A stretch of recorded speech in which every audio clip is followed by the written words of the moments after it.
చూస్ country delight, live better. ఇప్పుడే country delight app ని download చేసుకోండి. భారత్ పాకిస్తాన్ల మధ్య కాల్పుల విరమణ ఎవరిని షాక్ కి గురి చేసింది?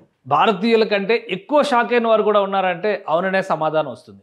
ముఖ్యంగా బలూచిస్తాన్ ప్రజలు భారత్ పాకిస్తాన్ల మధ్య నెలకొన్న ఉద్రిక్తతల్ని చాలా వరకు ఒక అడ్వాంటేజ్గా మలుచుకునేటువంటి ప్రయత్నం చేశారు. కానీ ఎప్పుడైతే కాల్పుల విరమణ ప్రకటన వచ్చిందో తమ ఉద్యమానికి సంబంధించి కీలకమైన సమయంలో ఈ మద్దతు కోల్పోయామనేటువంటి ఆవేదన, ఆందోళన మొదలైంది. ఎందుకంటే స్వతంత్ర బలూచిస్తాన్ ప్రకటన చేయడం కోసం కావాల్సిన ప్రక్రియ మొత్తాన్ని కూడా బలూచ్ ఉద్యమకారులు సిద్ధం చేసుకున్నారు. దానికి సంబంధించినటువంటి వివరాలు మనం ఒకసారి చూద్దాం. బలూచిస్తాన్కి సంబంధించి ఉద్యమం పీక్ స్టేజ్లో ఉన్న సమయంలోనే, ఎందుకంటే క్వెటా లాంటి సిటీతో పాటు దాదాపు బలూచిస్తాన్ మొత్తం కూడా బలూచ్ ఉద్యమకారుల చేతిలో ఉన్నటువంటి పరిస్థితుల్లోనే కాల్పుల విరమణ ప్రకటన జరిగింది. భారీ బహిరంగ సభలు కూడా నిర్వహించడం ప్రారంభించారు.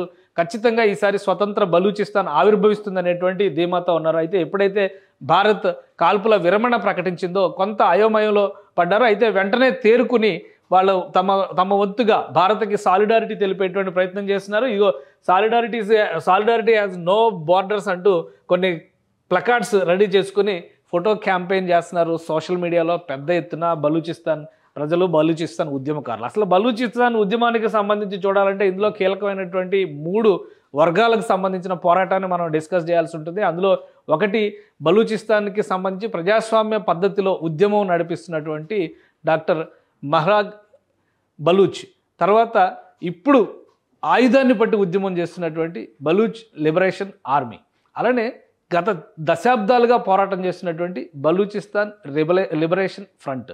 ఈ 3 వర్గాలుగా సాగుతున్నటువంటి పోరాటం ఇది. కానీ అందరి ఆకాంక్ష కూడా బలూచిస్తాన్ స్వతంత్ర రాజ్య ఆవిర్భావం.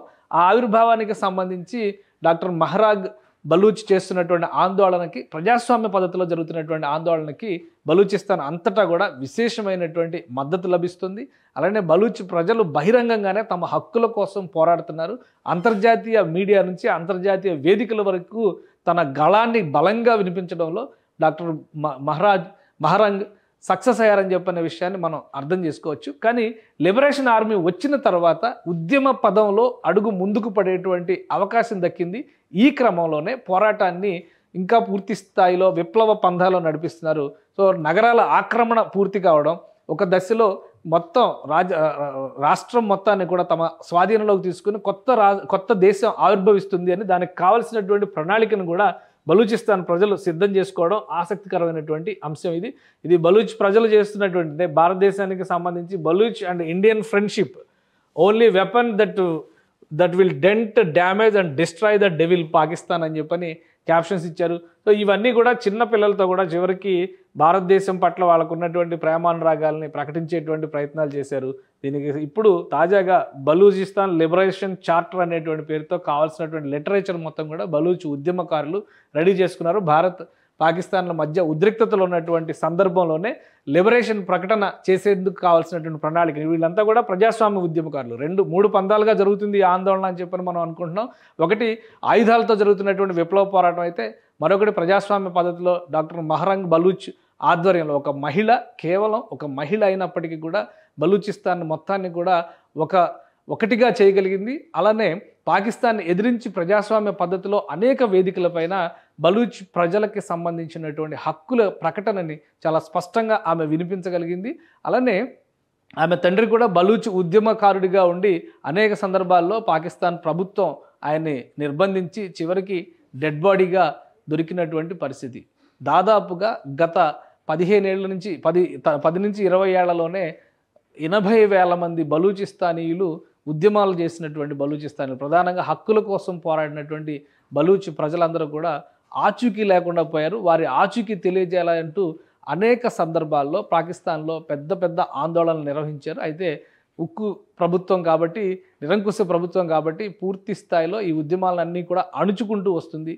కాకపోతే గత కొంతకాలంగా ఒక బలమైనటువంటి ఆకాంక్షగా ఇది మారిపోయింది. మారిన తర్వాతనే ఈ చార్టర్కి సంబంధించినటువంటి రూపకల్పన జరిగింది. బలూచిస్తాన్ స్వతంత్ర రాజ్యం ఏర్పడితే లిబరేషన్ చార్టర్ దీన్ని వేలాది ప్రతులు కూడా ముద్రించి బలూచిస్తాన్ ప్రజలకి ఇచ్చేందుకు కావాల్సినటువంటి ప్రణాళికని రెడీ చేసుకున్నారు. ఈ లోపు ఎందుకంటే ఒకవైపు భారతదేశంతో యుద్ధం, మరోవైపు బలూచిస్తాన్ జరుపుతున్నటువంటి పోరాటం, ఈ రెండింటి ఫలితంగా ఖచ్చితంగా ఈసారి బలూచిస్తాన్ దేశం ఆవిర్భవించడం ఖాయం అనేటువంటి నమ్మకంతో బలూచ్ ప్రజలు పెద్ద ఎత్తున బయటకు వచ్చారు. మహిళల మద్దతు, పిల్లల మద్దతు అందరూ కూడా అన్ని వర్గాల వారు కూడా ఒకటైనటువంటి సందర్భం. దాదాపుగా ఈ 75 ఏళ్లలో జరిగినటువంటి అన్ని పోరాటాలకి ఇదొక ఫైనల్ ముగింపుగా చెప్పాల్సినటువంటి పరిస్థితి ఏర్పడుతుంది.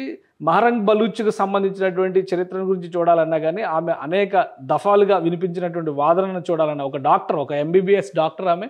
కానీ బలూచ్ ప్రజల హక్కుల కోసం తన జీవితాన్ని పోరాట పందాన్ని ఎంచుకున్నటువంటి నాయకురాలుగా మారారు. గత కొంతకాలంగా ఈ ఉద్యమం మరింత బలోపేతం కావడంతో చాలా క్లియర్గా ఒక నిర్ణయం తీసుకుంది పాకిస్తాన్ ప్రభుత్వం. ఆమెను అరెస్ట్ చేసి నిర్బంధించేటువంటి ప్రయత్నం చేసింది. ఆమె తండ్రిని కూడా గతంలో అదే విధంగా అరెస్ట్ చేసి ఆ తర్వాత ఆయన శవమైనటువంటి పరిస్థితి ఉంది. ఈ నేపథ్యంలో ఆమె అరెస్టు ఈ సంవత్సరం ఏప్రిల్ మాసంలో జరిగింది. ఏప్రిల్ మాసంలో అరెస్టు జరిగిన తర్వాత పెద్ద ఎత్తున ఆందోళనలు చేయడం మొదలుపెట్టారు. బలూచ్ ప్రజలందరూ కూడా రోడ్డుపైకి రావడం మొదలుపెట్టారు.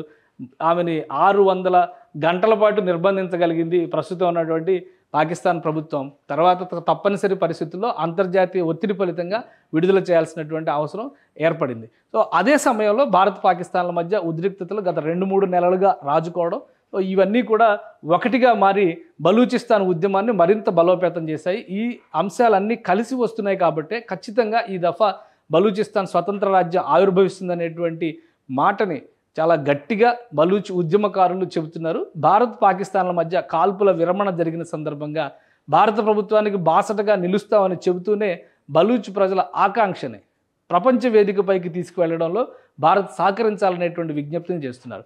సో ప్రస్తుతం వీళ్ళు ఇచ్చినటువంటి డెడ్లైన్ ప్రకారం జూన్ నెలలో స్వతంత్ర బలూచిస్తాన్ ఆవిర్భవిస్తుంది, పాకిస్తాన్తో వేరుపడుతుందనేటువంటి ఒక డెడ్లైన్ విధించారు. భారత్తో ఉద్రిక్తతలు సన్నగిలినటువంటి నేపథ్యంలో ఇప్పుడు ఒక విధంగా సరిహద్దు ప్రాంతం అంతా కూడా చల్లబడింది అనుకుంటే పాకిస్తాన్ పూర్తి స్థాయిలో ఈ వేర్పాటు ఉద్యమాలపైన పాకిస్తాన్ ప్రభుత్వం దృష్టి పెట్టేటువంటి అవకాశం ఉంది. ఒకవేళ అదే జరిగితే బలూచిస్తాన్ ప్రజల ఆకాంక్ష, అనేక దశాబ్దాలుగా రగులుకున్నటువంటి ఆకాంక్ష ఒక 30 ఏళ్ల డాక్టర్ ఆధ్వర్యంలో విజయవంతం కాబోతుందా లేదా మరొకసారి అణిచివేతకు గురవుతుందా అనేది వేచి చూడాలి. ఎందుకంటే ఫోర్బ్స్ రిలీజ్ చేసినటువంటి ప్రపంచంలోని 100 మంది శక్తివంతమైనటువంటి మహిళల జాబితాలో కూడా మహరంగ్ చోటు సంపాదించుకున్నారు. BBC పవర్ఫుల్ ఉమెన్స్ లిస్ట్లో కూడా ఆమె చోటు సంపాదించుకున్నారు. అలానే నోబెల్ పీస్ ప్రైజ్కి మలాలా తర్వాత ఈమెని నామినేట్ చేశారు. సో అన్ని రకాలుగా కూడా ఒక ఎడ్యుకేటెడ్ పర్సన్గా, హక్కుల ఉద్యమకారినిగా, బలూచిస్తాన్ ప్రజల మనోభావాలని మనసుల్ని గెలుచుకున్నటువంటి నాయకురాలుగా ఆమె ఈ సందర్భంలో బలూచిస్తాన్ ఆవిష్కారానికి బాటలు వేస్తారా లేదా మరోసారి పాకిస్తాన్ ప్రభుత్వ పీడనకి గురవుతారా అనేది వేచి చూడాల్సిందే. సుమన్ టీవీలో మీ పర్సనల్ అండ్ బిజినెస్ ప్రమోషన్స్ కోసం కింది నెంబర్కి కాంటాక్ట్ చేయండి.